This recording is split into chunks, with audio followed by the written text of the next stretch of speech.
She had worn midnight blue because he once told her, 7 years ago, on a Tuesday evening, when neither of them was trying to impress anyone, that she looked like the ocean when she wore that color. He probably didn't remember saying it. She had never forgotten. That was the summary of their marriage, really. Zara Adeyemi-Kang remembering everything, and Ji-Hoon Kang forgetting just enough to make her question whether the memories had ever belonged to both of them. But tonight was their 15th anniversary, and the ballroom was full of light. 200 guests on the rooftop of the Kang Grand Hotel, Seoul's skyline glittering below like God had scattered diamonds across black velvet, crystal glasses catching the chandelier light. The kind of event that made the cover of 3 lifestyle magazines before the evening was even over. White orchids everywhere. Zara had chosen them specifically because peonies were her actual favorite, and she hadn't wanted the party to feel like it was about her when it was supposed to be about them. That was also the summary of their marriage. She stood beside Ji-Hoon, in front of 200 people, and felt, for the first time in a very long time, something that resembled hope. Maybe tonight would be different. Maybe tonight, in this light, in this dress he had forgotten he loved, something would shift. The host, a charming television personality who specialized in making the ultra-wealthy feel warmly human, raised his microphone and smiled. 15 years, he said, and the room responded with appreciative applause. Mr. and Mrs. Kang, you are either deeply in love or remarkably committed to the performance of it. And either way, Seoul is obsessed. Laughter. Ji-Hoon laughed too, that easy, careless laugh that had once made Zara's knees unreliable. Mrs. Kang, the host continued, turning toward her with the warmth of someone paid to manufacture intimacy. Our guests are dying to know, after 15 years, who is your celebrity crush? The room leaned in. 200 people. Cameras from 3 different angles. A live social media stream that was already pulling 60,000 viewers. Zara turned her head and looked directly at her husband. Not the cameras. Not the crowd. Him. And she smiled. Not the practiced, press-ready smile she had worn to 1,000 Kang Corporation events. The real one. The one that started in her chest and worked its way slowly to her face. The one she had stopped wearing in photographs years ago because she had forgotten what inspired it. Well, I would have to say it's definitely him. Since the first day I saw him, and every single day after that, the room erupted. Standing ovation. Someone near the back actually started crying. Glasses were raised. Ji-Hoon's senior board members exchanged looks of surprised approval. Chairwoman Han, Ji-Hoon's 70-year-old mother, seated at the head table in dove gray, a woman who had once told Zara at their wedding reception that she had interesting expectations for a foreign bride, sat very still, with an expression that Zara could not read from across the room. The host turned to Ji-Hoon, grinning, riding the energy of the moment. And you, Mr. Kang? After 15 years, who is your celebrity crush? Ji-Hoon laughed. That laugh again. Easy, confident, completely unaware of what he was about to do. Actress Yoon So-ah, he said. 3 words. 3 words, and the room stopped breathing. Not all at once. The silence traveled, a ripple from the people closest to the microphone outward, and table by table, until 200 people had gone completely quiet, and the only sound was the distant pulse of the city far below. The host blinked, laughed nervously, said something about Ji-Hoon having excellent taste, said something else about the food, moved the evening along with the professional grace of someone who understood that certain moments needed to be buried quickly. But the cameras had already caught it, and the cameras had caught something else too, something the host missed because he was already redirecting the room. They had caught Zara's face. Her smile had not fallen. That was the terrifying part, the thing that would be clipped and shared and analyzed in comment sections for the next 72 hours, the thing that would trend in 6 countries before midnight. Her smile hadn't fallen. It had simply frozen, like a photograph of happiness that someone had taken at the exact moment the happiness ended, like the face of a woman who had absorbed this kind of blow so many times that her body had learned to take it without flinching. Without flinching. That was what made people stop scrolling. That was what made 60,000 live stream viewers become 230,000 within the hour. Not the husband's words, the wife's smile. She knew. One comment read, "You can see it." She already knew. Zara did not read the comments that night. She was too busy packing the guest room. If you've ever watched a person dismantle a life they've quietly been done with for longer than they admitted, you know it doesn't look like drama. It doesn't look like the movies. There's no slamming of doors, no spectacular throwing of objects, no tears running cinematically down a face. It looks like efficiency. It looks like a woman who has already made her decision, quietly, in some interior room she stopped inviting you into years ago, and is now simply handling logistics. Ji-Hoon entered their bedroom at 11:40 at night, still loosening his tie, still processing the evening with the selective memory of a man who had decided the incident was minor. He found the wardrobe half empty. Her side cleared with the kind of surgical precision that does not happen in a moment of anger. Anger is messy. Anger leaves things behind. This was something else. This was a woman who had known exactly what she would take, and exactly where it would go, and had simply been waiting for a reason to do it. He stared at the empty hangers. "You're moving out of our bedroom," he said. "Over a joke?" Zara did not look up from the blouse she was folding. "No," she said. "I'm moving out because after 15 years, I finally understood. It was never a joke." She picked up her pillow. She walked to the door. She paused with her hand on the frame, not looking back. "I'm tired, Ji-Hoon. Not angry. Tired. There's a difference, and I need you to understand that, because angry people come back quickly. Tired people." She didn't finish the sentence. She didn't need to. The guest room door closed quietly behind her. No slamming. Ji-Hoon stood in the center of their bedroom for a long time. Then he noticed. Every wedding photograph had been removed from the walls. Not recently. The walls were clean where the frames had hung. No dust lines, no paint shadows. She had done this weeks ago. The hooks were still there. Small, empty hooks. Like she had been preparing this exit longer than one evening. And on his nightstand, where her reading glasses always sat beside a glass of water she never finished, nothing. He walked to her side of the bed and pressed his palm flat against the empty space. Still warm. He stood there in the silence of a room that had always felt full, and now felt like a building after a fire, the structure intact, everything that mattered gone. Before we go further, if this story is already hitting something real in you, do me a favor. Subscribe to Afro-K Storyverse right now. Hit that like button, and leave a comment telling me whose side you're on. Because this story is about to get complicated, in ways you are not expecting. Ji-Hoon told himself she would calm down. He had seen Zara upset before. Quietly. Always quietly.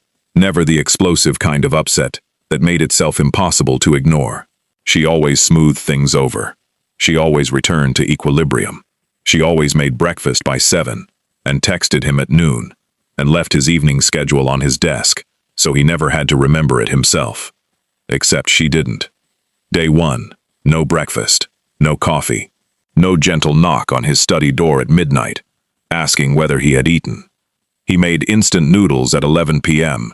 and stood over the kitchen sink, eating them in the dark, which felt both pathetic and oddly clarifying. Day 3, he missed a board meeting. Not because he forgot, because Zara always sent the calendar reminder, and without it, he scheduled a call from a New York partner over the exact window, and by the time he realized, the board had already started without him. His CFO texted, "Everything all right?" Ji-Hoon said yes, and then sat at his desk for 20 minutes doing nothing. Day 5. He arrived at the Choi Industries charity gala without the briefing notes Zara always quietly prepared, and slipped into his jacket pocket 30 minutes before every event. 3 pages of names, relationships, sensitivities, and talking points that made him appear to have a genuinely excellent memory for people. Without it, he confused 2 board members' wives by name, forgot that the Choi family patriarch had suffered a stroke 18 months earlier, and asked how his golf game was going, and spent 20 minutes talking to a man he later discovered was a waiter who had simply been standing near the food table with extraordinary posture. His own assistant messaged him the following morning. "Sir, 3 Choi investors specifically asked about Mrs. Kang this week. Is she well?" Ji-Hoon read the message twice. Then he read it a third time. His investors were asking about his wife. Not about him, about her. He stood in his office on the 43rd floor, with Seoul spread out below him like a map of everything he had built, and he had the uncomfortable, disorienting sensation of a man who has always believed he was running an empire, suddenly discovering that the empire had a second foundation he had never examined, because it had never, in 15 years, made a single noise. Meanwhile, Ethan found his mother in the garden. He had come down at 6:30 in the morning for water, and he'd seen her through the kitchen window, sitting in the garden chair that faced the Han River, in her coat, very still, the kind of still that has nothing to do with peace, and everything to do with holding. He went outside carefully, the way you approach someone you're not sure wants to be approached. "Mom." She turned, smiled, instantly, reflexively, the way she always did. But her eyes were dry in the too careful way of someone who had been crying long enough to run completely out. "I'm fine, baby. Go study. It's 6:30. Then go sleep. Mom." "Ethan." And her voice was gentle, but final, the same voice she'd used when he was 9, and had pushed into territory she wasn't ready to navigate. "I'm fine." He looked at her for a long moment. Then he went back inside. And he stood in the kitchen, pressing his back against the refrigerator, and he thought about all the mornings he had walked through this house and not asked that question, all the evenings he'd heard the guest room door close and told himself it wasn't his business, all the times he'd watched his mother prepare everything for everyone and not noticed that no one was preparing anything for her. He was 17. He was ashamed that he was only just noticing. 3 nights later, Ethan was up past midnight when he walked past his mother's study. The door was slightly open. Her voice was low, professional, completely composed, the voice she used on calls she did not want to be overheard. He stopped. "Yes," she said. "I understand the timeline. The New York position. Yes. I've reviewed the terms. I'll accept." Silence. "Send the contracts to my personal address, not the Kang estate." "Yes. Thank you." The call ended. Ethan stood in the hallway with his hand pressed flat against the wall. New York. His mother was not moving to the guest room. She was planning to leave the country. He went back to his room and did not sleep. The family dinner happened 4 days later at the Kang estate. Ji-Hoon arrived expecting the usual, his mother at the head of the table, commanding the conversation, the implicit pressure of family structure working in favor of whoever Chairwoman Han had decided deserved her support that week. He expected her to tell Zara to be reasonable. He expected to be quietly reinforced. Chairwoman Han settled her chopsticks, looked at her son. "You humiliated your wife," she said, "in front of 200 people and the internet. Every variation of that video has now been viewed 11 million times. I have received 3 calls from family friends asking whether you are having an affair. It was a joke, mother. It was an embarrassment." Her voice did not rise. It never rose. It simply became denser, the way a stone becomes denser when it is very old and has been compressed by a great deal of time and pressure. I have watched Zara represent this family with more grace and intelligence than anyone in this room deserves for 15 years. And you stood in front of 200 people and told the world your heart was elsewhere. She paused. "Apologize to your wife. Properly. Not the way you apologize to business associates. The way a man apologizes to his home." The table was silent. Ethan stared at his grandmother, with an expression he couldn't quite arrange. Ji-Hoon stared at his mother. "You're defending her," he said. "I'm defending this family." She picked up her chopsticks again, which your wife has been quietly doing for 15 years. "Now eat." Zara sat very still through all of it. She did not look triumphant. She did not look relieved. She looked like a woman who had passed the point where other people's defenses of her changed anything. That night, Ji-Hoon could not sleep. At 2 in the morning, he walked down the hall toward the guest room for reasons he couldn't fully articulate. The door was not fully closed. He pushed it open 2 inches. Zara was asleep, her breathing even. Her face, in sleep, stripped of the controlled composure she maintained in every waking moment. She looked tired, not peacefully tired, the bone-deep tired of someone who has been carrying weight for so long that the absence of the weight no longer brings rest, only the ache of the carrying. He was about to pull the door closed. Then he saw the nightstand. A folder, cream-colored, official letterhead visible even in the low light. He stepped inside. 1 step. 2. He leaned down. Legal dissolution of marriage.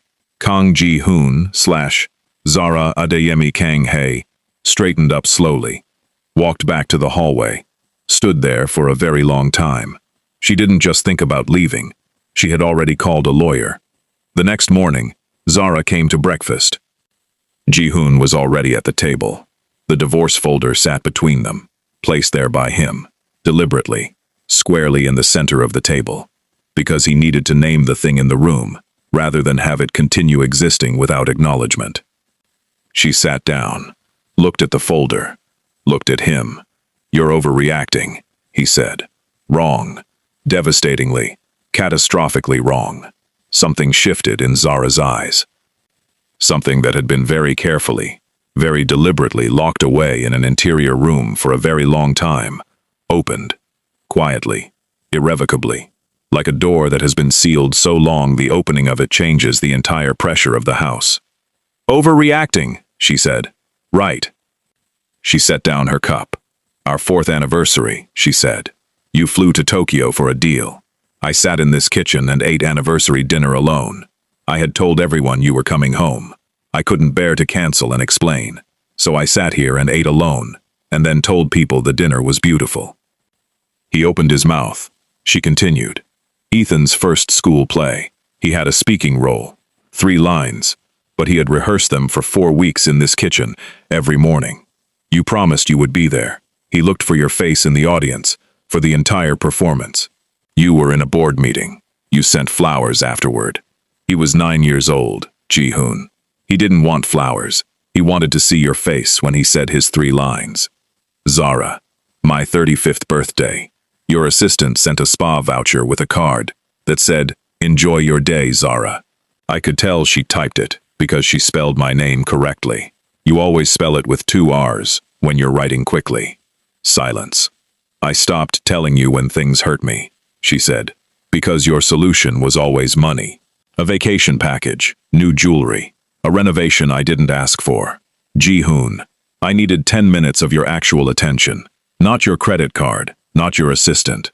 You. 10 minutes of you looking at me like I was a person you had chosen and not a fixture that came with the house. I provided everything a husband is supposed to provide. You provided everything a supplier is supposed to provide." Her voice was still quiet. It was the quietest conversation he had ever been devastated by. "You were my husband on paper and my provider in practice. And somewhere between those 2 things, I stopped existing to you as a person. That's not true. What is my favorite restaurant?" He opened his mouth. Nothing came. "What am I afraid of? Nothing. When did I stop painting? What was I studying before I left graduate school to move to Seoul? Who do I call when I'm scared?" Each question landed like something falling from a great height. 15 years, she said, and you don't know. And the honest, devastating truth is, you never asked. She stood. "You provided money, Ji-Hoon. I needed a husband. Those are 2 completely different things, and I am tired of pretending they're the same." She walked out of the kitchen. He sat at the table in the silence she left behind. "I know what I'm afraid of," he thought. "I'm afraid of exactly this. I'm just 15 years too late at realizing it." That afternoon, Ji-Hoon found a receipt in the kitchen drawer. He hadn't been looking for it. He was looking for the takeout menu, because for the first time in 15 years, he needed to order his own dinner, and he didn't know which drawer held anything.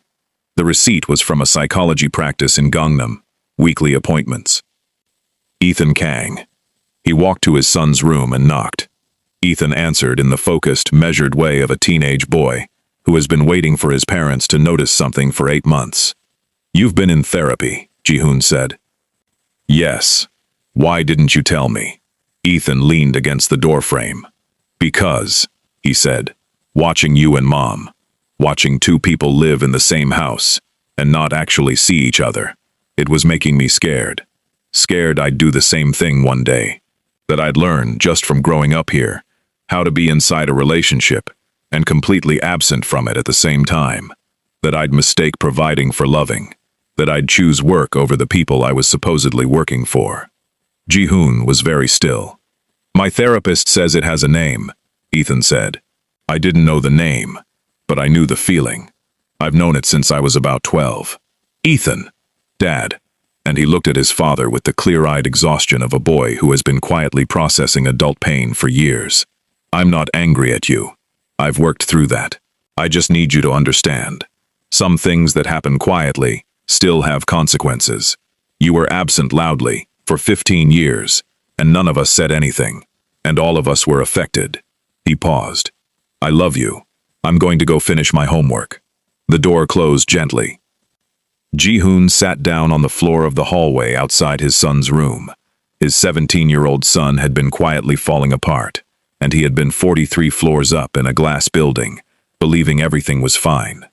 2 days later, Ji-Hoon came home, and Zara was gone. Not dramatically. Not with suitcases rolling down the hallway. He came home at 7 in the evening, and she was simply not there. Her coat was not on the rack. Her keys were not in the dish. Her reading glasses were not on the kitchen counter. He called her phone. "The number you have dialed is currently unavailable." He called Ethan. "Do you know where she is?" "Yes." "Where?" A pause. "Dad." Ethan's voice was careful, deliberate. "I love you. I know this is hard, but she asked me not to tell you, and I'm not going to. She's safe. She's not in danger. That's all I can say." "Ethan, she's my wife. And she's my mother." Another pause. "She has been my mother every single day, with everything she had. Please understand why I'm doing this." The call ended. Ji-Hoon stood in the kitchen of a house that contained 43 rooms and the echo of every conversation they had never had.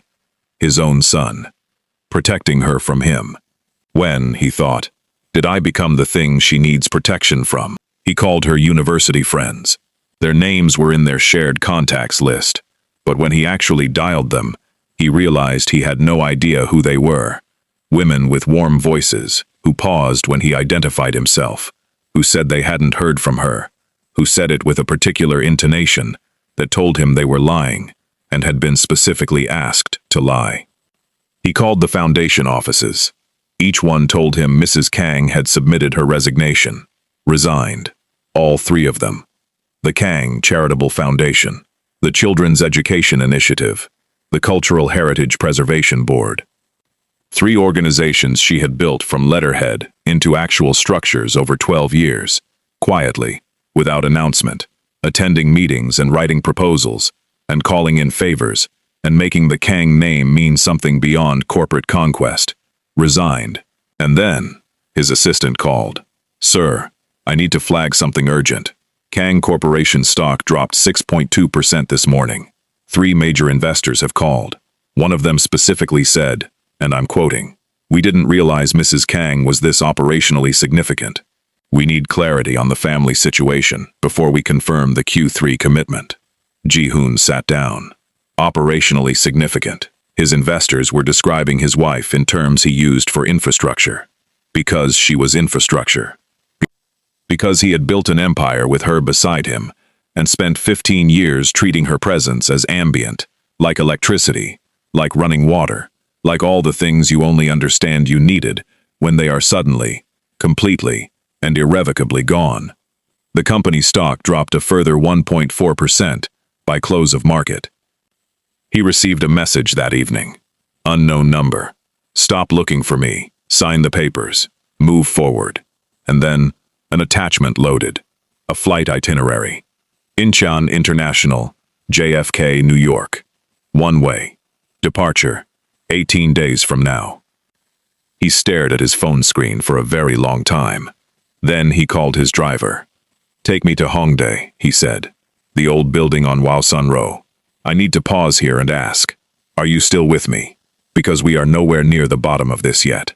If this story has you feeling something, do two things right now. Subscribe to Afro-K Storyverse and drop a comment telling me what you think Zara deserved. I read every single one. Now let's keep going. Because what Ji-Hoon found next broke him in ways he did not have vocabulary for. The building manager let him in without question.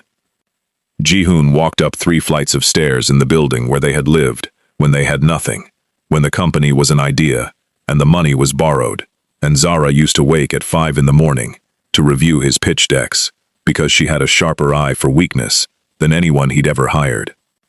The apartment was empty now, had been for years. He didn't know why he still paid the maintenance. He walked through rooms that remembered being young. The kitchen, where she'd burned rice every single time, and they'd laughed about it, with the window open, so the smoke didn't set off the alarm. The living room, where they'd sit on the floor with takeout containers, because they hadn't bought furniture yet, and hadn't cared. The window, where he'd once watched her standing in morning light, reading something, and he'd had the clear, certain thought, I will never stop wanting to be in whatever room this woman is in. When had he stopped acting on that thought? He found the storage room by accident, a panel in the back of the wardrobe that he hadn't noticed in the years they'd lived here, because Zara had always kept her things neatly stacked in front of it. A wooden box, medium-sized, carved with a symbol he didn't recognize, something West African, intricate, deliberate, her family's. He carried it to the window, opened it. Inside, a stack of letters tied with red ribbon. He opened the top one, her handwriting, small, precise, slightly left-leaning. Ji-Hoon, today was our 7th anniversary, and you were in Shanghai closing the park deal. I cooked the lamb you like. I ate it alone. I told myself this was the last time I would do this, and then I told myself that last time too, on our 6th and our 5th, and I suppose what that means is that I love you more than I respect my own ultimatums. I'm not sure if that's beautiful or embarrassing. Maybe both. He set it down, picked up another. Anniversary cards. Years he had forgotten. Some years he had remembered late and sent flowers. She had bought cards for those years, written inside them, addressed them to him, and then quietly, without drama, without making him feel the weight of his own failure, she had put them in this box, because there was no one to give them to. A leather scrapbook. He opened it, and had to put it down after the 3rd page, because his hands were not steady. 15 years. Documented by one person, for an audience of 0. Ticket stubs from films she'd seen alone when he canceled. A dried flower from Ethan's first birthday cake. She'd pressed it between 2 cards and labeled it in her handwriting. E's first birthday. Ji-Hoon flew in at 11 p.m., missed dinner, made it for cake. He held him and cried a little. He doesn't know I saw. A receipt from a restaurant in Jeju. Their 3rd anniversary. One of the few he hadn't missed. Her note beneath it.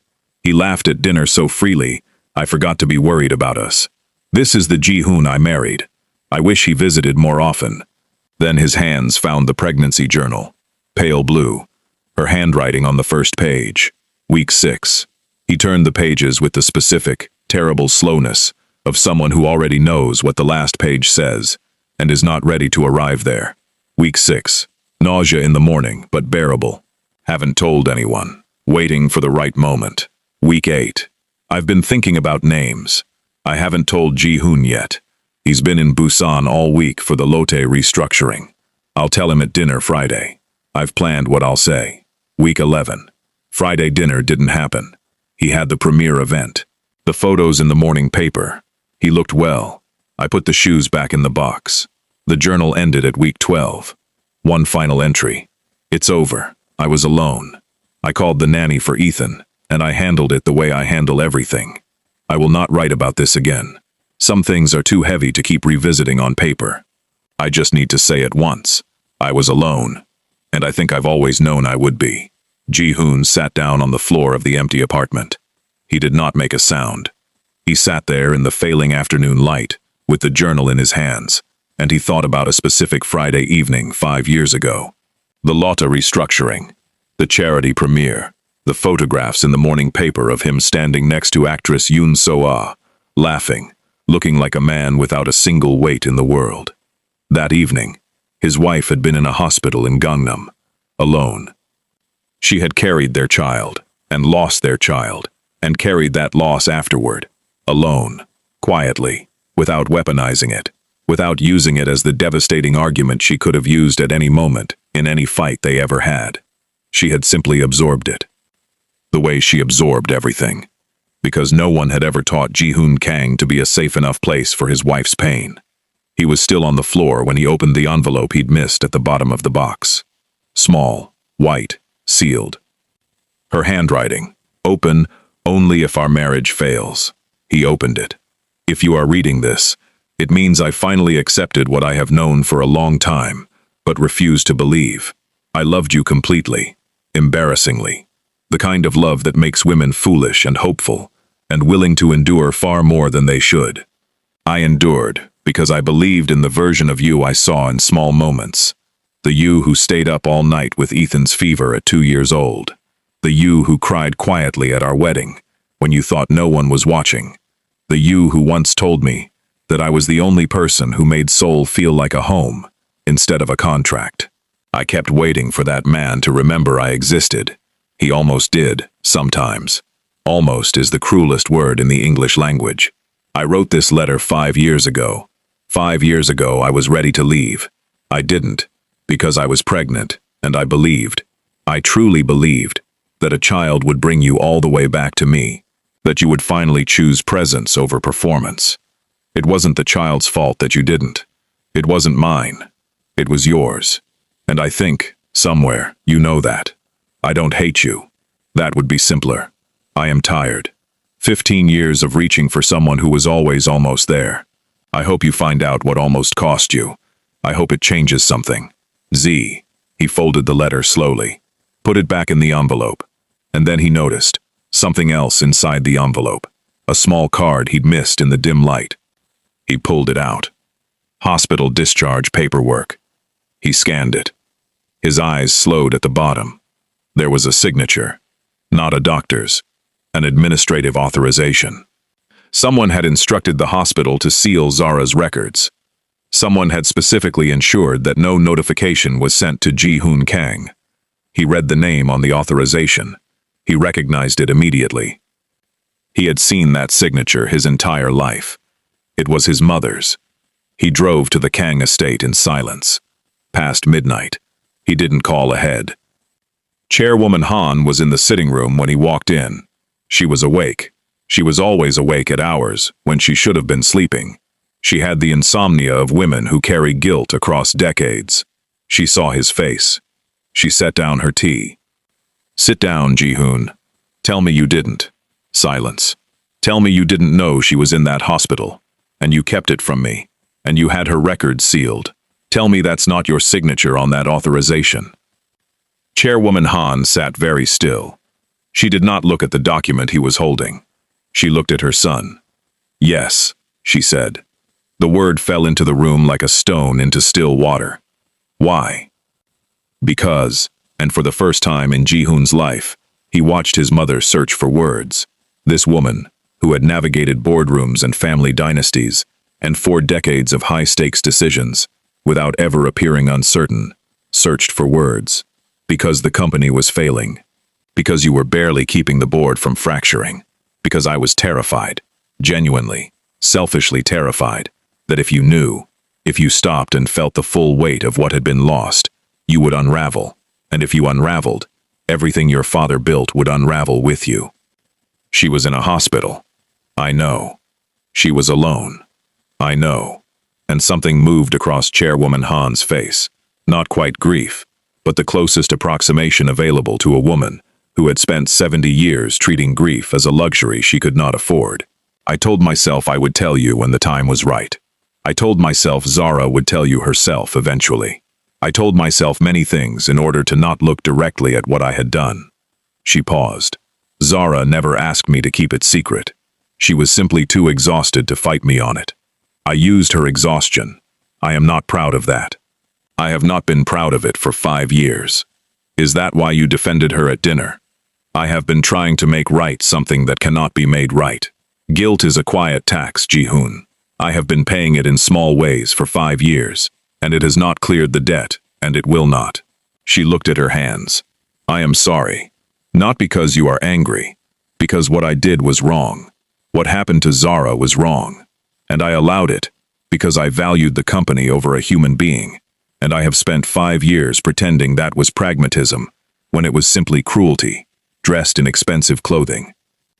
Ji-Hoon stood in the center of the room for a long moment. I'm not coming back here for a while, he said. I understand. I need you to understand something else. He looked at his mother. Every single thing I got wrong with Zara, every way I was absent and careless and blind, I learned in this house. I learned that the company comes before the person. I learned that provision replaces presence. I learned that love is demonstrated through acquisition and not through attention. He paused. I'm not saying this to hurt you. I'm saying this because I need to be honest. And I am practicing being honest, because I have spent 45 years being very articulate and almost entirely dishonest about what matters. He walked to the door. I'll call Ethan tomorrow. He left. 2 days later, he received a call from his assistant. Actress Yoon Soo-ah had requested a private meeting. Personal, not professional. Urgent. Ji-Hoon almost declined. This woman's name had been a grenade in his marriage, had been associated with every pointed comment, every magazine photograph, every event he had attended, where her presence gave the press something to speculate about. Something made him agree. They met in a private cafe in Itaewon. No cameras, no publicist, no staff. COA sat across from him without warmth, without performance, without any of the practiced accessibility that had made her one of Korea's most beloved public figures. 4 years ago, she said, without preamble, I was dropped by my agency. Publicly.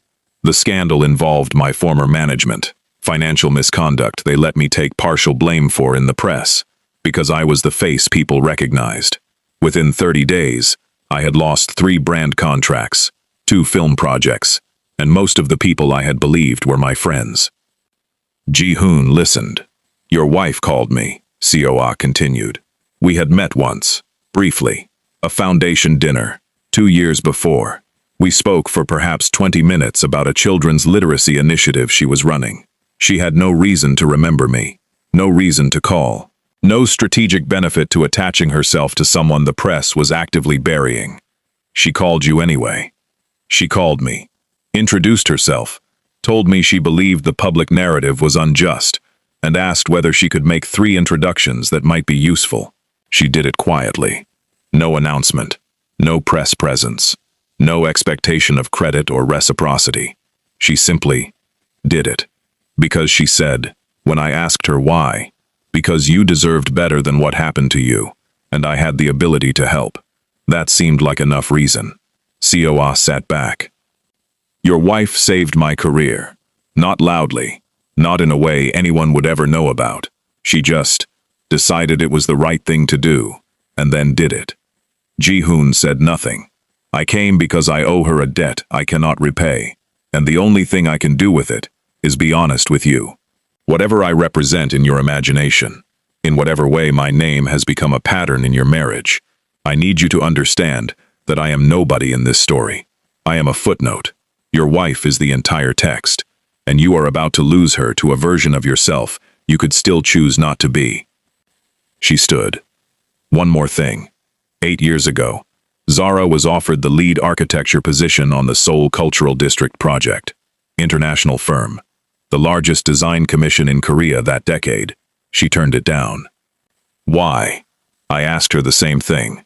When she told me the story, she said, Ji-Hoon was restructuring the company that year. I couldn't be in another city for 18 months when he needed someone home. So I stayed. COA looked at him directly. She chose you over the defining commission of her career.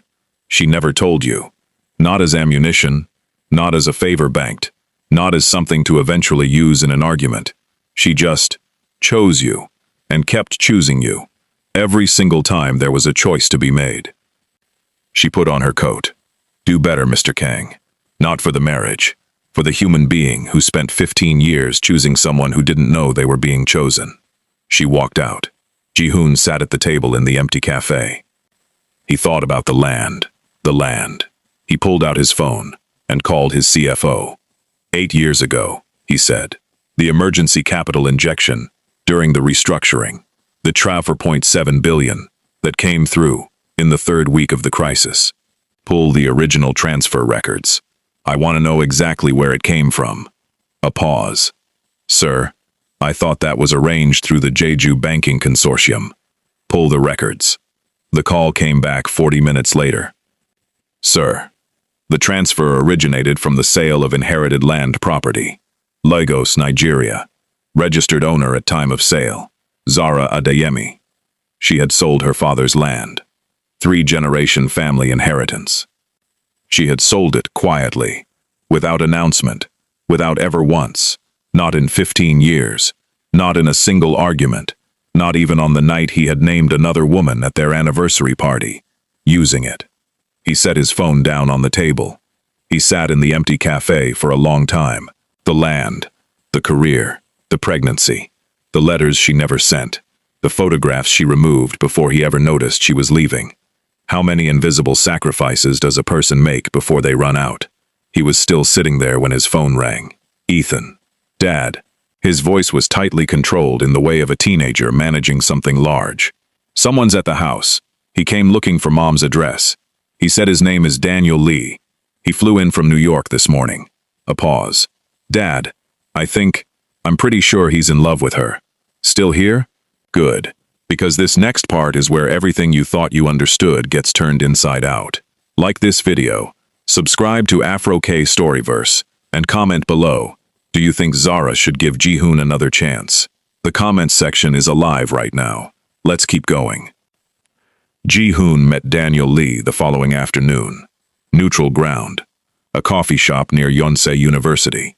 Ethan had arranged it with the stubborn pragmatism of a boy who had decided he was done watching adults perform avoidance. Daniel Lee was 41. He was the kind of man who did not perform his confidence. It simply existed in him, like good posture, like a habit formed so long ago, it no longer required maintenance. He sat across the table from Ji-Hoon, and he looked at him with the clear, unsentimental appraisal of a man who has made peace with a situation he did not choose. I want to say this clearly, at the beginning, Daniel said. I'm not here to compete with you. Zara doesn't know I'm here, and if she did, she would be irritated with both of us for making her the subject of a conversation between two men. He paused. She hates that. Then why are you here? Because she accepted the New York position, and we're building an architectural firm together, and I have watched her carry weight that wasn't hers for 15 years, and I am tired of watching it. He wrapped his hands around his coffee cup. Also because I think you deserve to understand what you actually have, before it's completely gone. You love her, Ji-Hoon said. Daniel didn't blink. I have loved her since we were 24 years old, he said. I was her closest friend for 3 years, before I proposed to her. I proposed properly. I thought about it for 6 months. I did it in the right way. I said the right things. He paused. She turned me down. Ji-Hoon was very still. She had known you for 2 months, Daniel said. 2 months. She looked at me, someone who had been a constant, present, genuinely attentive person in her life for 3 years. And she said, Daniel, I'm so sorry. I think he's the one. I don't know how to explain it better than that. It's not rational. It's just him. He let that land. Let it sit there in the space between them. She chose you, Daniel said. Over someone who was ready, over someone who would have spent every day making certain she knew her worth. She chose you, because she loved you, the way that defies explanation, the irrational, complete, all-in kind of love that does not calculate risk. He leaned forward slightly. What exactly did you do with that, Ji-Hoon? Ji-Hoon had no answer. It was the first time in his adult life that a question had asked him something he could not route around. She's not in love with me, Daniel said, reading his face. I want that clear. Whatever the rumors say, and soul rumors are their own ecosystem, I know. She and I are colleagues and old friends and nothing else. She has never given me reason to believe otherwise. He sat back. But I'll tell you this. She laughs freely these days. She designs for 12 hours straight and doesn't apologize for it. She calls her mother every morning, without checking whether it inconveniences anyone. She is more herself than I've seen her in a decade. He paused. She had to leave her marriage to become herself again. Think about what that means. Ji-Hoon thought about it. He thought about it for a long time after Daniel left. The weeks that followed were the most uncomfortable of Ji-Hoon's adult life. He started therapy. The first session he sat in the chair and said very little. His therapist, a quiet woman in her 50s, who had clearly spent decades watching high-functioning men arrive in her office in the specific manner of people who have never examined their interior life and are appalled to discover they have one, wrote in her notes afterward, "Client appears to be a man discovering he has emotions. He has been professionally organized around not having. Prognosis dependent on willingness to continue arriving." He continued arriving. He reduced his schedule. For the first time in 15 years, he attended Ethan's weekend basketball games and simply sat in the bleachers without his phone and watched. He was bad at it. He kept wanting to optimize something, to coach from the sideline, to strategize, to be useful, rather than simply present. His therapist had warned him about this. Presence feels unproductive to you, because you've been trained to equate stillness with waste. Sit with the discomfort. Let it teach you something. He sat with the discomfort. He let it teach him something. Ethan noticed. Didn't say much about it. But one evening after a game, walking to the car, his son bumped his shoulder with his own, in the easy, unconscious way of someone who has relaxed around you without deciding to. Ji-Hoon filed that away as the most significant development of the entire month. Zara, meanwhile, was building. The apartment in Mapo district had become, in a few short weeks, the most honest space she had lived in since her 20s. Plants on the balcony. She'd always loved plants. Had always been told they were impractical in the Kang estate's controlled environment. Books everywhere. Architecture volumes and Nigerian novels, and 2 Korean cookbooks she was working through slowly, because she had always wanted to cook properly, and had never had time. She designed 3 days a week. She video called her mother in Lagos every single morning. She laughed at things. She had forgotten she could laugh freely. The secret apartment, the one she had bought 6 years ago, with the last of the proceeds from her family land, registered under her name alone, kept quiet, not out of deception, but out of the simple, sad self-preservation of a woman who knew, somewhere beneath the hope, that she might one day need somewhere to go that was entirely hers. She had bought it without telling anyone.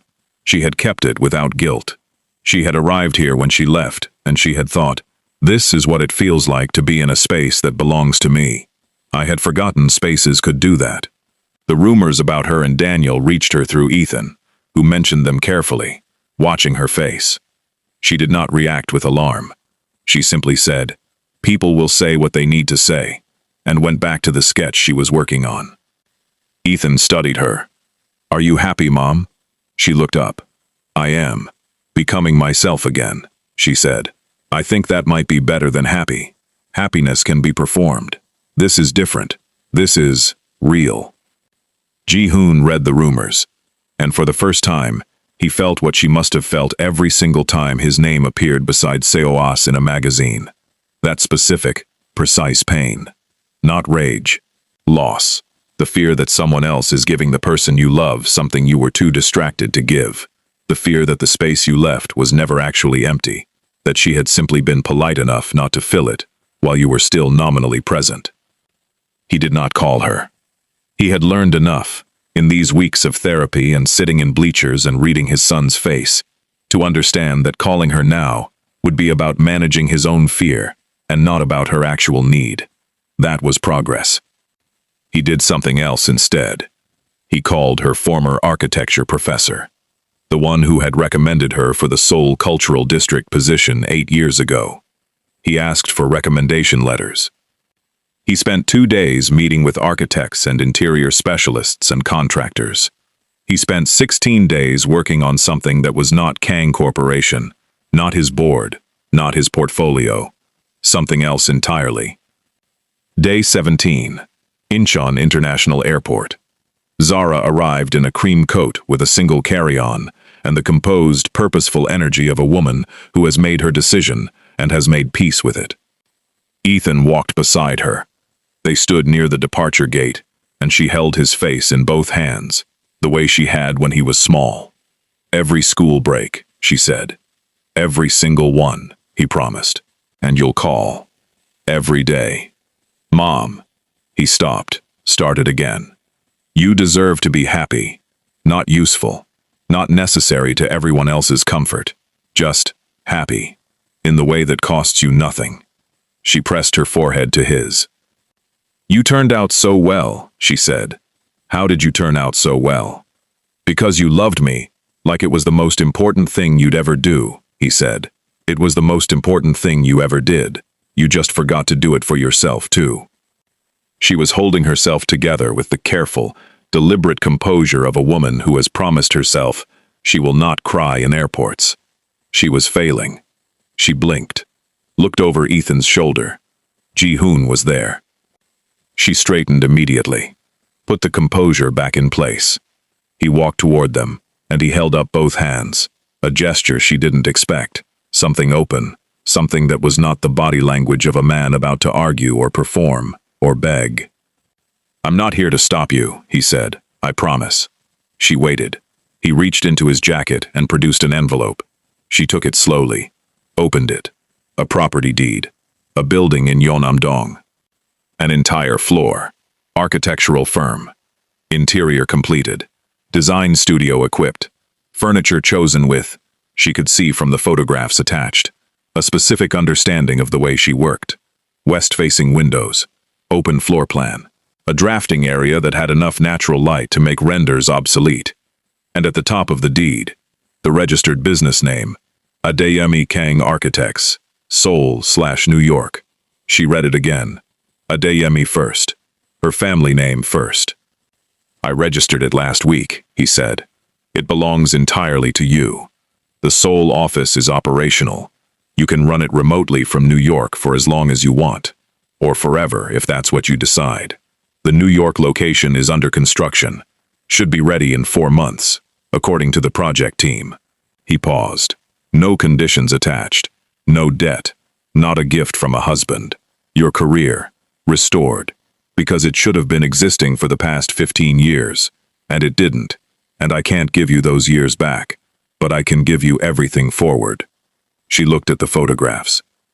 She looked at the deed. She looked at him. Ji-Hoon. "I found the box in Hongdae," he said it simply, directly. "I read the letters. I read the journal. I read the envelope you told me to open, if the marriage failed." He didn't look away. "I know about the hospital. I know about the land. I know about the Cultural District Commission you turned down. I know about Seoa's career, and the foundation work, and the anniversary dinners you ate alone." He paused. "I know everything, Zara. Everything you protected me from knowing. Everything you absorbed, so that I could keep being exactly who I was without consequence." She was very still. "I'm not telling you this to ask for forgiveness," he said. "I'm not asking you to come back. I'm not standing here with a plan, or a negotiation, or a conditional offer. I'm standing here because 15 years ago I told you that you made Seoul feel like a home, and then I spent 15 years leaving you in that home alone, while I went out and performed the life I was supposed to be living with you." He stopped, breathed. "Go to New York. Build what you should have been building all along. Be who you are, without anyone requiring anything of you. You have earned that so many times over, that the math would take years to calculate." He looked at her. "Whether you come back or not, I wanted your dreams to exist in the world. Because they should. Because you deserve to have a thing in the world that is entirely yours." He turned to Ethan. "Walk your mother to the gate." He turned back to her. "I'm sorry," he said. "Truly. Not quickly, so we can move past it. Not the way I used to apologize, so the discomfort would end. Devastatingly sorry. in the way that will probably take years to earn the right to say properly. He walked away. He did not look back. Ethan took her hand. She stood at the gate and watched Ji-Hoon's back disappear through the crowd until she couldn't see him anymore. Then she boarded the plane. 6 months later, Ji-Hoon received an invitation. Cream envelope. Embossed lettering. Opening ceremony. Adeyemi-Kang Architects. Yeonnam Dong. Seoul. He turned it over. Handwritten on the back. Her handwriting, small and precise, and slightly left-leaning. If you're free. Z. If you're free. Not please come. Not I forgive you. Not let's try again. If you're free. The most Zara sentence ever written. The space was extraordinary. Floor-to-ceiling west-facing glass. Warm wood, and clean lines, and the exact quality of afternoon light she had always wanted to work in. Her design aesthetic everywhere. Unshowy, structural, human. The kind of architecture that made you feel like the space was interested in you. She moved through the room with the ease of a woman who had arrived at herself. No performance. No management.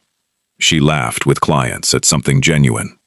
She introduced Daniel to a group of investors with the collegial warmth of longtime professional partners, and nothing more or less than that. She was magnificent. Ji-Hoon stood near the window and watched her and thought, this is who she was before I domesticated her joy. This is who she has always been. I just stopped looking. She approached him eventually, unhurried, a glass of champagne in her hand. You came, she said. Of course. She looked around the space. The windows, she said. You got the windows right. I had notes from your professor. He was very specific about the west-facing requirement. A small smile appeared. Real, unperformed. The New York office opens in February, she said. Daniel is handling the build-out. It's coming together. Good. Pause. And you? He said. How are you? She looked at him. Not quickly. Really looked. I wake up every morning in a space that is entirely mine, she said. And I design things that I believe in. And I call my mother, without checking whether it inconveniences anyone. And I am. Becoming the version of myself I was before I started disappearing. She tilted her head slightly. How are you? Changed, he said. Slowly. Genuinely. Not the kind that photographs well. My therapist says I am making progress. Ethan says I am making progress. I am trying to take their word for it on the days when it doesn't feel like enough. It takes time, she said. The kind of change that's actually change. It takes longer than people expect. I know. He looked at her. I'm not in a hurry. That's new. Something shifted in her expression. Not quite a door opening. A window, maybe. The kind that lets in light without yet committing to anything larger. I heard from my mother's estate lawyer last week, she said. There's a second parcel of land in Lagos, my grandmother's. It came to me in the estate settlement. He looked at her. She looked back. I haven't decided what to do with it, she said. It should stay yours, he said immediately. Everything I have should stay mine, Ji-Hoon. That's the first principle of any new arrangement. Yes, he said. Exactly. Another pause. I've been thinking, she said slowly, about the Seoul office staffing. I need a board. People who understand the business architecture, the corporate side, the investor relations. She looked at him steadily. I was thinking of asking someone I know who is extremely good at corporate structure and somewhat less good at being a present human being, but is actively working on the latter. He was very still. Are you asking me to join your board? I'm asking whether you'd be interested, she said. On my terms. Minority advisory position. Subject to quarterly review. You'd answer to me. Yes, he said, without hesitating. She studied his face for a long moment, looking for the catch. There was none. I'm not coming home, she said. Not yet. Maybe not for a long time. Maybe differently than before if I do. I need you to be clear that you understand that. I understand it. And I need you to understand that I am not the woman I was. That woman absorbed everything in silence. I don't do that anymore. If something is wrong, I will say so. If I need something, I will ask. If it's not working, I will tell you before I reach the point of boxes and sealed envelopes. I understand that too. And the firm, she said, is mine. Your name is on it, because your resources made it happen. And because, in some version of a future I'm not ready to fully imagine yet, I want the name to mean something we built together, rather than something you built and I decorated. She paused. But it is mine first. Adeyemi first, he said. Adeyemi first. She looked at him for another long moment. Then Ethan materialized at her elbow with impeccable, transparent timing and a grin that belonged entirely to her side of the family. Mom, he said, the journalist from Architectural Digest wants a photo with the lead designer. That's you. He glanced at his father. Dad, the caterer has a question about the champagne vintage. That's also apparently you. He disappeared back into the crowd. Ji-Hoon and Zara looked at each other. She smiled. Small, real, the kind that reached her eyes. Go handle the champagne, Ji-Hoon. He went. Later, the guests had thinned. The city outside the floor-to-ceiling windows had gone from gold to violet, to the particular dark blue that Seoul wore on clear November evenings. The three of them sat in chairs near the window. Ji-Hoon, Zara, Ethan, with the easy silence of people who are learning, slowly and with some difficulty, to be in the same room without performing being a family, just being one. Ethan looked between his parents. That grin, unhurried, entirely premeditated. Dad, he said. Who's your celebrity crush? Ji-Hoon didn't hesitate, didn't think. Didn't arrange his face into anything.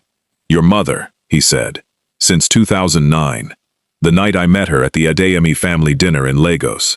She argued with my business proposal for 45 minutes, and I remember sitting there thinking, I need to know this person for the rest of my life. I need to be in whatever room she's in. I need to hear what she thinks about everything. He paused. I simply spent 15 years confusing needing her with knowing her. They are not the same thing. I am relearning the difference. Ethan raised his glass. That, he said, is the first non-terrible answer you have ever given to that question. Zara looked at Ji-Hoon. Ji-Hoon looked at Zara. The city spread out below them, 15 years behind them. And whatever came next, uncertain, rebuilt differently than before, belonging first to her, and only then to anyone else, ahead. She did not say she forgave him. She did not say she was coming home. She did not promise anything. She simply looked at him with eyes that had seen everything, absorbed everything, endured everything, and were now, for the first time in a long time, choosing to look rather than look away. That was enough. For now, that was more than enough. And if this story moved you, if you saw yourself in Zara's silence, or Ji-Hoon's blindness, or Ethan's quiet falling apart, then do this, right now, before you click away. Subscribe to Afro-K Storyverse, hit the like button, and leave a comment telling me what moment hit you the hardest. Was it the box, the journal, the letter, the land, the 45-minute argument in Lagos in 2009 that started everything? Tell me. I read every comment. I answer when I can. And I will be back with another story that I promise will hit just as hard. Because real love is never simple, and the most important stories are the ones that tell the truth about that. See you in the next one.